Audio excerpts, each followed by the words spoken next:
Në qendrën shëndetësore numër 3 në Lagjën e Rus, Shërbimi Social i Bashkisë Shkodër zhvilloi një sesion informimi me prindër dhe staf shëndetësor mbi nevojat që kanë sot fëmijët me aftësi të kufizuar. Sot në ditën botërore të aftësisë të kufizuar, kemi zgjedhur qendrën shëndetësore numër 3 në Lagjën e Rus për të ofruar një sesion informimi në lidhje me qendrën Harmonia.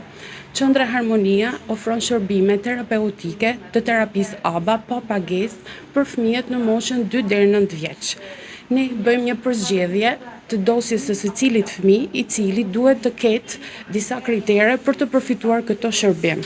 Pra, duhet të ketë ndihmë ekonomike, duhet të ketë prindërit të pa punë, pasi numri i kërkesave shumë i lartë. Momentalisht kemi goxha kërkesa dhe jemi në proces rritje si qendër.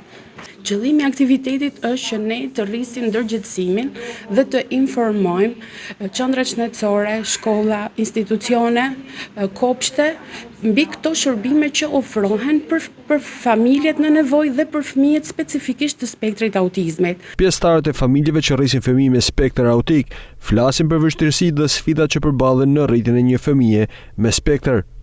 Problematikat janë të shumta sepse detyrimet janë edhe më të mëdha se sa për një fëmijë me zhvillim normal.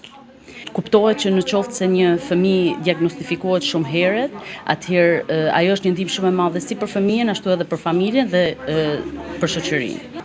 Gjëja më e rëndësishme për fëmijën, si dhe për familjen, është pranimi. Në momentin që ne pranojmë një fëmijë me spektër, atëherë arrijmë ta ndihmojmë realisht dhe duke ndihmuar me terapi dhe me ndihmën tonë personale, arrim që atë fëmijë ta bëjmë më të vetëdijshëm dhe më të aftë për shoqërinë nesër. Aktiviteti u zhvillua në kuadër të ditës botërore të personave me aftësi të kufizuar.